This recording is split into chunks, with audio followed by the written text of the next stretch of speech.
इस वीडियो में हम भारत के भौतिक प्रदेश के अंतर्गत आने वाले प्रायद्वीपीय उच्च भूमि के बारे में अध्ययन करेंगे। हमने अपनी पिछली वीडियो में भारत के भौतिक प्रदेश के अंतर्गत आने वाले भाग, ट्रांस हिमालय तथा वृहद मैदान के बारे में चर्चा की है। अगर आपने वह वीडियो नहीं देखी है तो उसे जरूर देखें। प्रायद्वीपीय उच्च भूमि के अंतर्गत 3 पठार आते हैं, अर्थात प्रायद्वीपीय उच्च भूमि 3 पठारों से मिलकर निर्मित है। ये 3 पठार क्रमानुसार मालवा का पठार, दक्कन का पठार तथा छोटा नागपुर का पठार है। मालवा का पठार, मालवा के पठार का विस्तार भारत के पश्चिम की ओर राजस्थान, मध्य प्रदेश तथा गुजरात में है।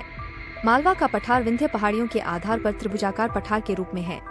मालवा के पठार विच्छेदित लावा पठार का एक स्वरूप है जो काली मिट्टी से निर्मित है। इसकी औसत ऊंचाई लगभग 500 से 600 मीटर तक है। इसके पूर्व में बुंदेलखंड का पठार तथा उत्तर पश्चिम में अरावली की पहाड़ियां स्थित है। मालवा के पठार की सबसे ऊंची चोटी जनापाव है, जिसकी ऊंचाई 881 मीटर है। यह इंदौर की महू तहसील के राजपुरा कुटी, जानापाव कुटी गांव में स्थित है। इसकी ढाल उत्तर पूर्व की ओर है। यहाँ चंबल, काली सिंध, बेतवा, केन आदि नदियां प्रवाहित होती है, जिसमें चंबल नदी इसकी प्रमुख नदी है। दक्कन का पठार भारत का सबसे बड़ा पठार है। इसे विशाल प्रायद्वीपीय पठार के नाम से भी जाना जाता है। इसका विस्तार सतपुड़ा श्रृंखला के दक्षिण में स्थित मुख्य भूभाग पर है। इसकी सीमा उत्तर में सतपुड़ा और विंध्याचल पर्वत से तथा पूर्व और पश्चिम की सीमा क्रमशः पूर्वी घाट एवं पश्चिमी घाट द्वारा निर्धारित होती है।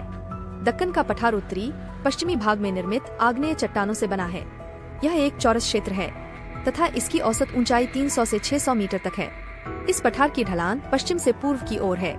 इस प्रायद्वीपीय क्षेत्र की प्रमुख नदियां नर्मदा, गोदावरी, कृष्णा तथा कावेरी है, जो इसी क्षेत्र से निकलती है। छोटा नागपुर का पठार भारत के पूर्वोत्तर में स्थित है। इस पठार के अंतर्गत झारखंड का अधिकांश हिस्सा एवं पश्चिम बंगाल, बिहार व छत्तीसगढ़ का कुछ भाग आता है। इस पठार के दक्षिण में रांची का पठार, उत्तर में हजारीबाग का पठार तथा उत्तर पूर्व में राजमहल की पहाड़ियां स्थित है। इसका कुल क्षेत्रफल 65,000 वर्ग किलोमीटर है।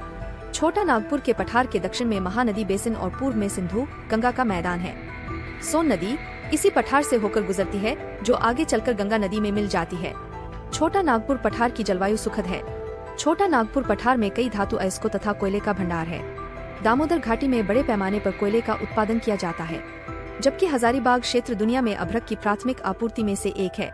अन्य खनिजों में तांबा, चूना पत्थर, बॉक्साइट, लौह अयस्क, एस्बेस्टस और एपेटाइट शामिल हैं। महत्वपूर्ण पॉइंट: छोटा नागपुर के पठार में खनिज संसाधनों की प्रचुरता है। इसी कारण से इसे भारत का रूर प्रदेश भी कहा जाता है। पूर्वी झारखंड में स्थित बोकारो एक विशाल थर्मल पावर प्लांट और एक महत्वपूर्ण स्टील मिल है। बोकारो स्टील कारखाने की स्थापना सोवियत संघ USSR अर्थात रूस की सहायता से सन 1964 में की गई थी। छोटा नागपुर के पठार सबसे ऊंची चोटी हजारीबाग पठार में स्थित पारसनाथ की चोटी है, जिसकी ऊंचाई 1365 मीटर है। यह पठार प्रायद्वीपीय नदियों के जल विभाजक के रूप में काम करता है।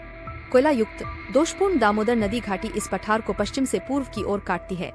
अगर आपको हमारा वीडियो अच्छा लगा हो तो वीडियो को लाइक करें और ऐसी ही तथ्यों की जानकारी के लिए हमसे जुड़े रहे और हमारे चैनल को सब्सक्राइब जरूर कर ले और बेल आइकन को प्रेस कर दे, जिससे हमारी आगे आने वाली वीडियो की नोटिफिकेशन आपको मिल सके।